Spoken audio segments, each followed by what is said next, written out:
Hey everybody, thanks for joining me again. John from Lake Erie Chestnuts, and we're going to work on part 4 of our series that we're working on, why chestnuts and how to grow your own chestnut orchard. We started off with saying why chestnuts, started off then by going into, well, if you're going to grow chestnuts, there's a bunch of different varieties, and reviewed a few of those.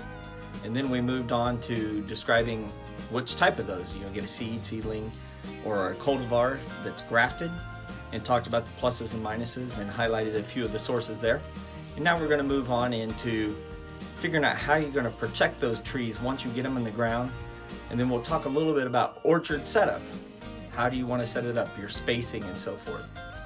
Some of you may be growing chestnuts to make a commercial orchard.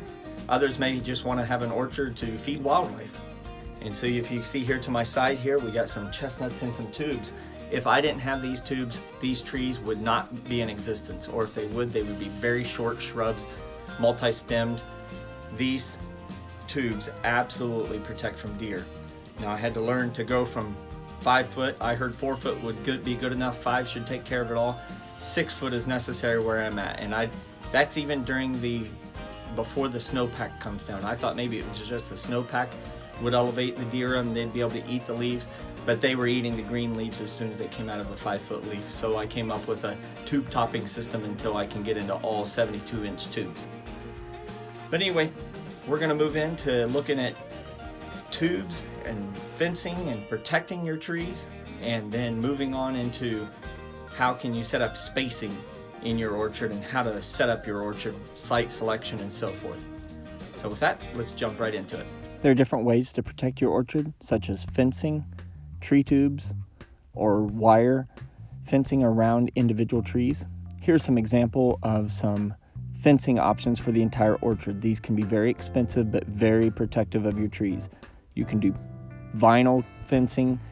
The last 2 examples, Deer Builders and this Critter Fence website. I know nothing about these other than that they are options for you to put around your orchard that would be more temporary and maybe cheaper than wire. Red Brand is a common fencing brand. They sell orchard fencing that's got the 4x4 welded wire. If I was to put a wire fence around my current orchard the way it stands, which is about 7.5, 8 acres, it would be over $10,000 to put that fencing in. Where I live in northwest Pennsylvania, deer pressure is heavy. And you see these young bucks kind of tangling with each other in the early fall with a tree tube in the distance there. Those deer, they'll be fighting with each other, and then they'll turn from each other, and one of them will still want to fight, or that extra one go over and start tangling with the tree tube. So if your tree's there and bare, they'll definitely tear it up. So the tree tube gives a little visual obstacle to them getting the tree, and we'll discuss some other ways you can do to help prevent the deer damage.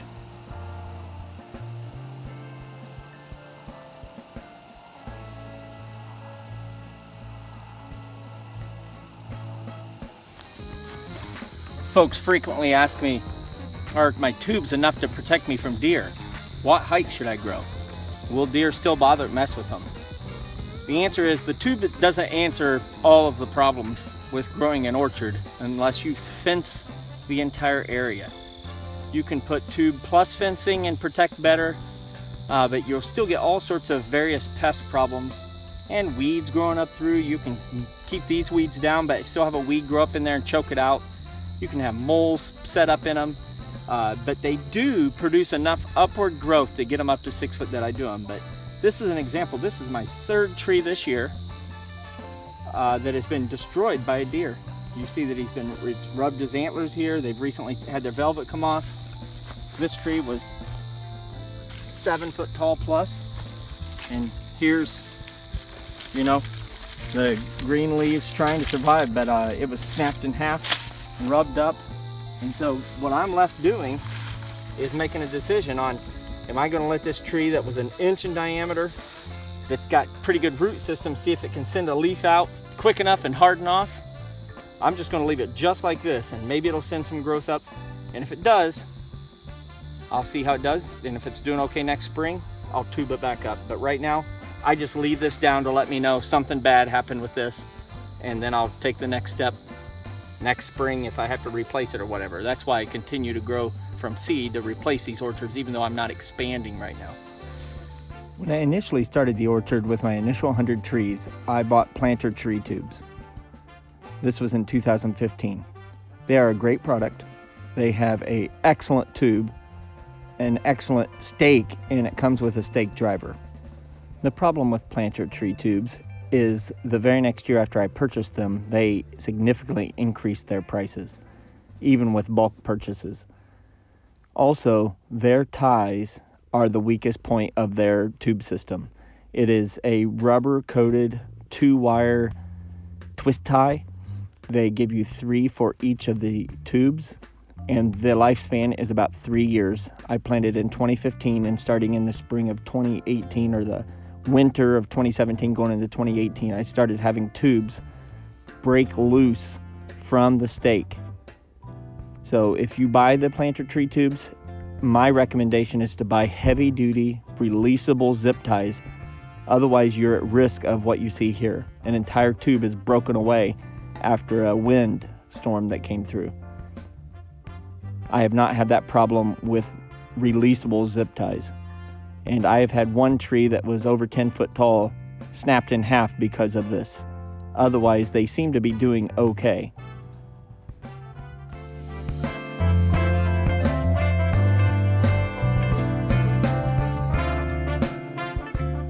In the spring of 2016, I transitioned to Tree Pro tubes out of West Lafayette, Indiana. These come nested in 5 different sizes, but they're all plenty big enough for a chestnut tree. They have tube holes for air drainage, and they have a protected area at the bottom that planter does not. So if you wanted to spray around the tree, you could more safely do so without getting it on the tree.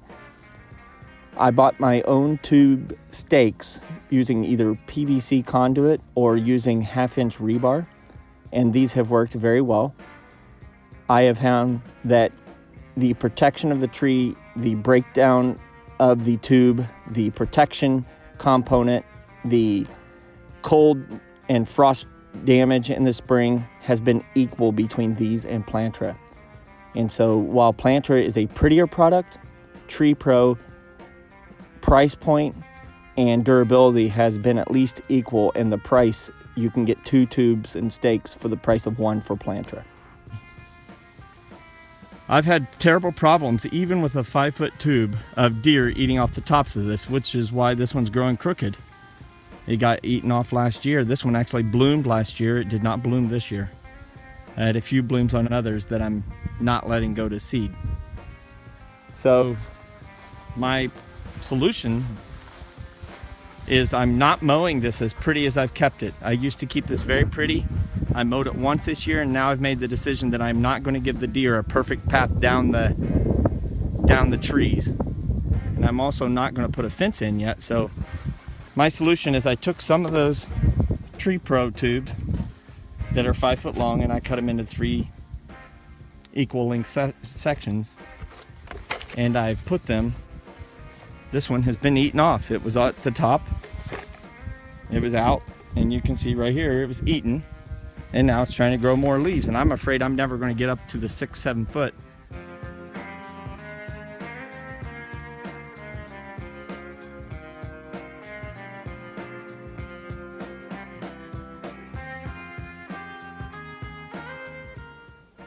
Now that we've talked about protecting your trees with tubes, fencing, or otherwise, let's move on into spacing of your orchard and setting up your orchard. When selecting your growing site, you ideally want a pH less than 6.5, well-drained soil, and has good full sun exposure. And you want to avoid frost pockets, and I've tried to display this here. You can plant on the hillside on a relatively flat spot as long as it doesn't stay wet, especially in the summer months. But down in the pocket between 2 hills where frost can hold or fog can hold late, you can be really susceptible to those late spring frosts. And you really want to avoid those because you will lose a lot of blossoms from that. We will discuss orchard floor maintenance and preparation in a different episode. Here we're mainly describing spacing of trees. There are several options. These are the ones that I have chosen. When you're building your orchard and spacing it out, at first it doesn't seem like it's going to have much problems with spacing. Here you just see tree tubes. Nothing is crowding each other, but you really have to think long term when you're setting up your orchard. I have roughly adopted the plan to start your trees on a 30 by 30 spacing with 2 consecutive thinnings that are going to occur first somewhere between 12 to 15 years and then maybe at 18 to 20 some years later. In the first, you plant 30 by 30. You have a 30-foot tractor row with the trees 30 foot apart. However, at some point in time, the trees are going to start getting tight and crowding each other out, and then you'll have to start thinning the trees. You will select every other tree on a diagonal, which will end up with a 42 by 42 foot spacing and end up with about 24 trees per acre. And you can see here, these trees have great spacing initially. As they start growing into each other, again, you're going to start doing one additional thinning. So now your trees are going to be up at a 60 by 60 foot. And you can see each one of these trees has full sun exposure where they're going to make their nuts and has great ability to produce maximally.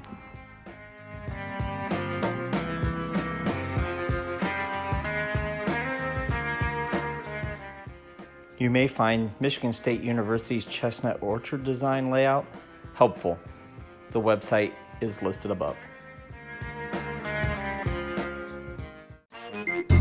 Well, that takes care of part 4 of how to grow your own chestnut orchard, discussing protection of your trees and how to set up your orchard. In episode 5, we're going to set up actually planting your orchard and how do you go about that and what planting day should look like and some of your thoughts and considerations, and then move on into maintaining that orchard and how you can best set yourself up for success with an orchard and get it growing healthily and in a sustainable fashion. So stick around for episode 5. Thanks so much. As always, if you like what you see, share it, like, subscribe. I appreciate it. Thanks so much. Have a great day. How to grow your own chestnut orchard. We reviewed tree protection part of this process. So I want to thank you for listening in. Hopefully you learned something out of all this.